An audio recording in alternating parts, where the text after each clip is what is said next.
Yo, it's Guido coming at you with the Tactics Talk, guys. Welcome back, and thanks for tuning in. We've got Fred Bucks, good old Fred here in GFLC, and his Thunderbolt, which is a Tier 6 premium version of one of the many versions of the Sherman tank. This happens to be a premium version called the Thunderbolt. Got a pretty cool style on there. We are here on Ruinberg, spawned into the north in a standard battle. He sent this to me and said, hey, how could we have pulled this out? And I want to say at the end, but this is a great learning video, especially for you guys who are new to intermediate at the game, because it really does illustrate a couple of things I talk about a lot as far as assessing what's going on in the battle and understanding time. How much time you have to do something, what the time you spend doing X, Y, or Z means to the rest of the battle, and when is it time to get aggressive and start taking guys out. So we're just going to go ahead and get going with this. When I loaded into this and watched it the first time, I said, okay, where would I have gone with this? He's top tier. Sorry, it's all tier 6. Of course, he's top tier. One of the better tanks in the game. A lot of times I'll go to that middle road with a medium. But I'm looking at this and I notice that they've got a 3001P platoon, 3 artillery. I feel like maybe I need to go into where the heavies go. This has actually pretty decent front armor for a Sherman, and at tier 6 it's going to be a bit useful, depending on what's shooting at me, of course. Obviously the Dicker is not going to have a whole lot of trouble, or the IKV potentially, but the rest of them may have a little bit of trouble. I feel like I need to go into the town on this one, and that's exactly what Fred does. So he heads in here, and he's going to be a bit outnumbered. The Cromwell Rage is in, Sergeant Rock there, and he has an OI. I like to call it the O1, but we're going to call it an OI just so people don't correct me. Cheers to you correctors. Now this is a pretty powerful duo here. The first thing we do is we come in and we find a wheel tank being stupid. I think as you're pushing in, the purpose here is to get onto this corner right here. Let's see what happens. And I would have been more aggressive here, Fred, as this guy comes in. Nice shot right there, but there's the auto fire and backup. What you want to do is get a little closer to that wheeled tank so that you have less time of flight on your shot, so it's a little bit easier to hit him. I would have just charged in there. In fact, I might have auto-aimed him and just chased him down, because more than likely, nobody else is fast enough to be that close, and no one else is going to come around that corner, more than likely. You should be able to almost chase this guy down, and we're going to have a little bit of an issue with our aiming here, and I've noticed this several times. This is just something you have to work on. That was a nice shot. That was the lead fire you need. You're going to spend a lot of time messing around with shots, and your lead fire is often going to be not enough. That was an example, right? He was already almost to your pipper before you fired. So you need to, depending on the line of sight, right, how fast something's crossing in this case from your right to left, you're going to have to lead it more if it's moving faster. So the 3001s have made their presence known, and the wheel tank crosses here, and the OI is having none of it, and he that's a bummer for him. Now we have one with slightly less hit points, but more or less 100% 3001s, and this is going to be something that you and the OI are going to have to deal with. So it turns out raging forward there was not a bad decision. Staying back is actually not a bad decision if that's what you were doing, because you had relatively low numbers over here. Not bad. So let's see how this goes though. Let's see how this goes. These are the two, really, to me, big dogs on the block. If I can remove these two quickly, then I can get to the rest of their campers and TDs and lighter stuff. These are the two. So this guy takes a big hit.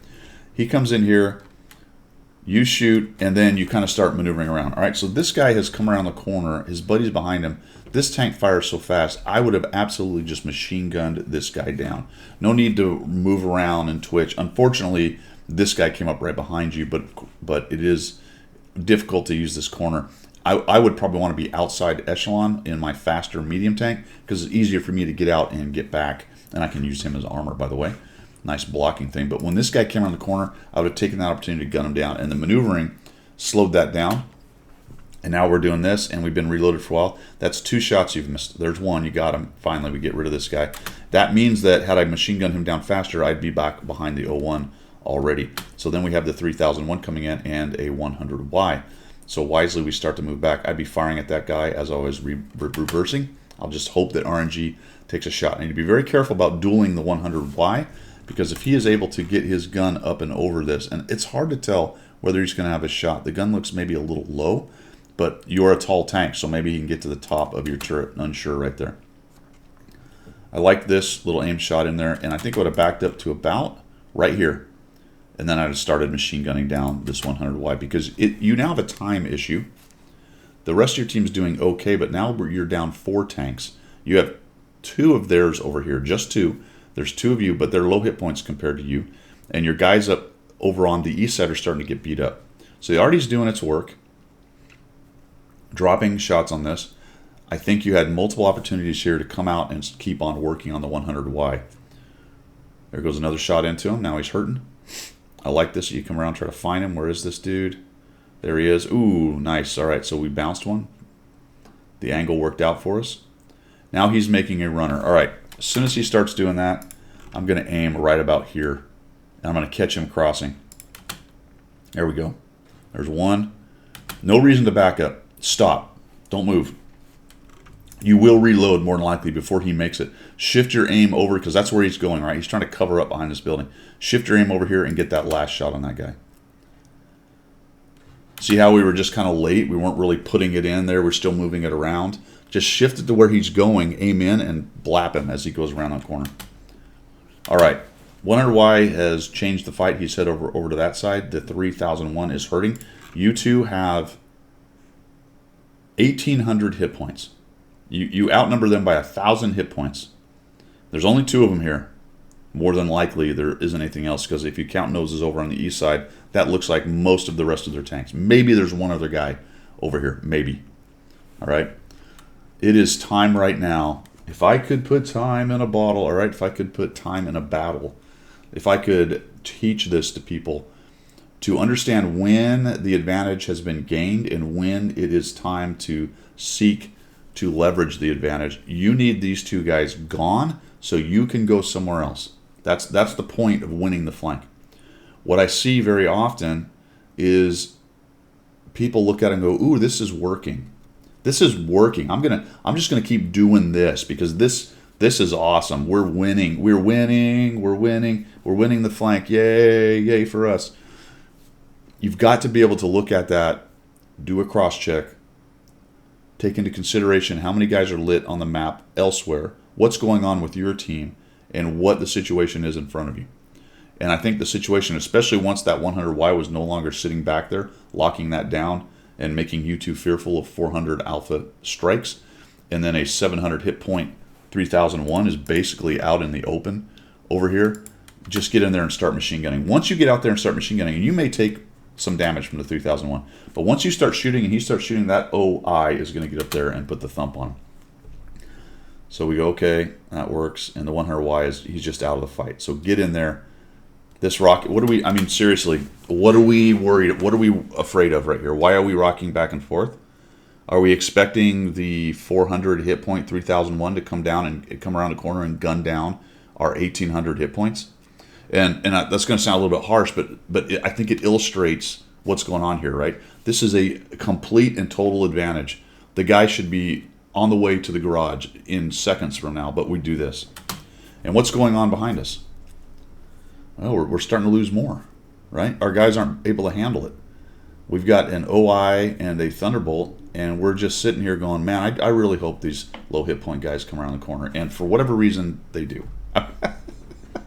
But we're dicking around with the 100Y. The OI. All the OI has to do is go around and delete the 3001. He's just as culpable here.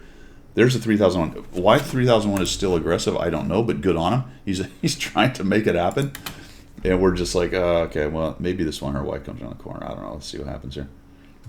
Oh, we shoot. Again, the bad aim thing, and finally we get a shot in there. Down he goes. And then we're backing up. I don't know, man. I think, look over on the east side. I think right here, another critical mistake. You should have charged hard in there and just gunned down that 3001. If he hits you, that's fine, but we get rid of him because we got a serious problem back there. Had you taken these guys out a minute ago, you'd have already been turned around on the corner and probably helping your team with guys out in the open. You may have preserved maybe one of those guys up there in the town, and that's the time thing about this game. You don't have all the time in the world, and if your team is losing elsewhere, you have even less time. And even if your team's not losing elsewhere, you want to deal with your flank as fast as possible while preserving as many hit points as possible without prioritizing hit points, right? You might go this and go, but Guido, I have preserved every hit point on this. I'm winning this flank and I've preserved every hit point. Well, at what cost? That's great, but you got a huge problem behind you. You didn't have the time to do that, right? And this game is really about the time management piece almost as much as it is about preserving your own hit points and fighting on your own flank. If you have an opportunity to break that flank that you're on and get moving to somewhere else to get more hit points to help your team, that is also one of the priorities, if not actually probably the biggest priority to winning, provided you still preserve enough hit points to come in there. And so we're just messing with this guy, right? Everything's closing in, and we're like, I don't know, maybe I'll just peek out here, and oh boy. Finally, what is the O1? Why is the OI not going around the corner? So had you just charged around, because you're fast enough, he can't fight both directions, right? You just go around him, start shooting him. I would auto aim him, just blap, blap, blap, blap. He fires a little bit slower. You're going to machine gun him down. The OI will come around and add his damage to it at some point. So we're just really... I feel like maybe you finally kind of figured out, man, I really do need to get in here. There we go. And finally he dies. All right. Whew. That took a while. And look at where we are. 6-10. Complete overmatch on this side, to be quite honest, with what they sent. Even though they sent the 2,000-3,000 ones and they had a 100 wide, based on how that fight went down and how many hit points got shred from those guys and the places that they went, you guys should have won this 2-3 minutes ago.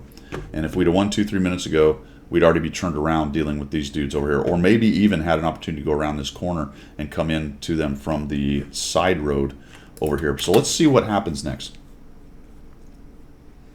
We know they're coming in. We've got a Su-100 up top. We know they're probably coming towards the cap, and there is a T-78, and off goes the T-50-2. He goes raging in there. Again, the lead fire thing is important. I'm going to watch how you do it. Okay, that was not bad. That got the gun online. Now he comes up in here. Now he's hiding behind this thing because he's trying to stop from getting shot by you. You need to investigate these other guys a little bit more than you do. You really get kind of enamored of this dude. We're hoping that he's going to come out from behind. The M44 goes down fast. The Su-100 goes down fast. Meanwhile, we might have shots up here if we just take a look. Nope, we don't. We're really trying to work this guy. All right. Okay, so as I'm looking at this, I have to say this is not the greatest spot for me to be, especially with the T-50-2 having kind of crossfire on me. I'd be backing out of this. Just head back down this road and looking for maybe a way to get across over here, but I don't really want to sit right here because there's guys bushed up back there potentially, or just coming around the corner, coming out of every fissure and opening up here in front of me and just shooting me in the face. And while my armor's okay for a medium, it's really not set up to deal with all of this. We finally get a shot on that guy. I think I would be prioritizing these TDs and maybe this Pudel. He's going to get his shots. Not much I can do about this guy. Unfortunately, if I move forward to get shots, I'm getting shot in the side, which is why I'm a little bit more excited about backing out of this thing. There's actually 2 on now. I guess the Dicker's on as well. I like that prioritization. Get rid of the Pudel. That's the way to go on that. T-50-2 doesn't hit very hard. Now we're kind of backing out. If you're going to do that, just shoot him on the run. Just keep backing out. Now cut back into the rubble here and get behind the OI. So finally we do a pretty good move here. There we go, looking for a T. Just the aiming is a little bit off on these. Excalibur, there we go. I think if you were zooming in that case a little bit more, you'd have had a much better shot. Try to sneak one on that guy. All right, this was a critical phase here. So I thought you guys were doing a decent job with this, dealing with these guys. The Dicker Max T-78 and T-50-2 are all in front of you. That means only the Arty. Now, sometimes you're going to get an aggressive Arty and a fairly mobile one like the M44 do something like this. As soon as I saw that guy, you got to be watching the mini-map to do so. You need to spin around and get rid of him. Finally get a shot on him. Boom. All right. Well, now we should definitely know that he's here. And what I would have been doing is just backing up around this corner so I can minimize the amount of shots coming at me. Then you just spin in place there and you go after him. But unfortunately what you do, you notice him, which is a good thing, and then you spin around like that. Holy cow. Watch this as you back out. You're just exposing yourself to everything, giving side shots on them. We've kind of aim a shot in there, but we don't get it. So as I was there, just spin your tank around and go back down along the edge of this rubble pile right here and take this guy on. All right, once we get rid of him, we can turn back around. Hopefully the OI does some damage. There's a hit that we didn't need to take from the T-78. We're going to come in here, we kind of shoot on the way in, and then this was a little bit strange to me too. You do not want to let this guy hit you again with an arty shot. It's going to be very difficult for him to hit you with this tank between them. I'd have just stopped, moved in a little bit just to cover up from this guy shooting me in the back, use this tank as cover, and just find a piece of him that's off to the side. In fact, right here is a great place. But what we do is we just come around here, and I guess maybe we're thinking he's not reloaded because he's an arty, but the M44 reloads really pretty quickly. So I think we could have just taken little pieces and chunks out of this guy until he went away right there, and then we could have turned back around and helped get rid of the T-50-2 and the T-78. So really the answer here, Fred, on what could we have done, it started at the very beginning. I thought your positioning decision was the right one initially. I thought it was a really good decision about not pushing too far forward when you noticed how much support you had, which was not much, although you had the OI, which is a great tank in this particular position as far as holding a city street goes. I probably would have been too far forward and might have been paid a little bit bigger price against the 3001. So nice job there. But once that started working, you stuck with that way, way, way too long. It would have been very easy to push in and get rid of those low hit point guys, and you may have taken a couple shots along the way, especially from the 3001s. But the OI would have been emboldened and followed you in there and helped kill those guys off. Once you kill those off, you might have been able to turn around then and preserve a few more of your own tanks. This is actually closer than it looks.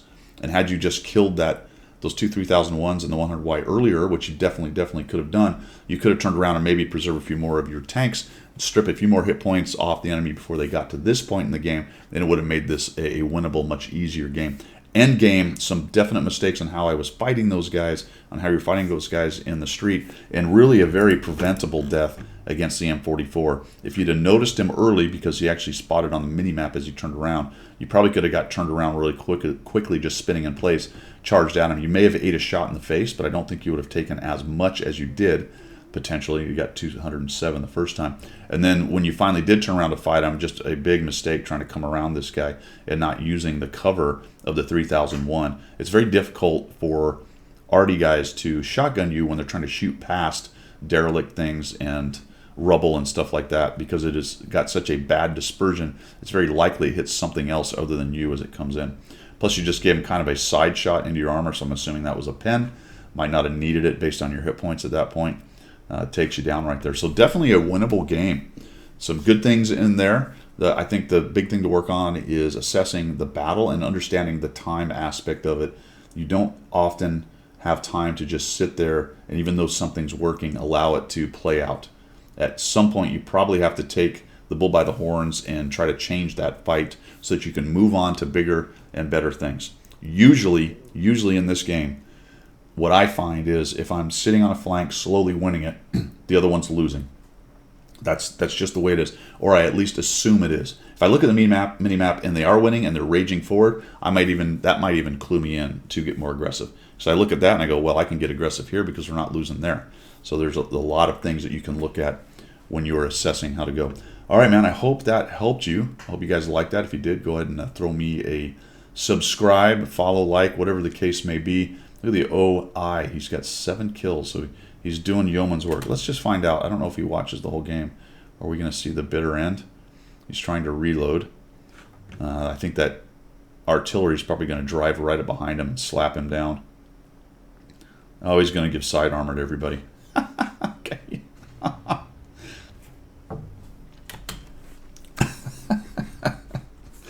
My wife has some aunts, one of which has passed away. And they were out going on a tram or trolley or something. And it had a fairly low ceiling. So as they were getting out, they were in with some other people. It was like a little sightseeing trolley thing. One of them gets up and bonks her head on the top trying to get out. She says like, oh, the British ladies. The other one stands up and bonks her head on the exact same overhang.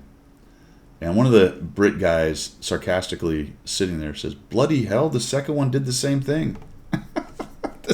That's what just That's what I just saw. I just wanted to say, bloody hell, he just did the same thing. All right, guys, that's all I've got. See you later.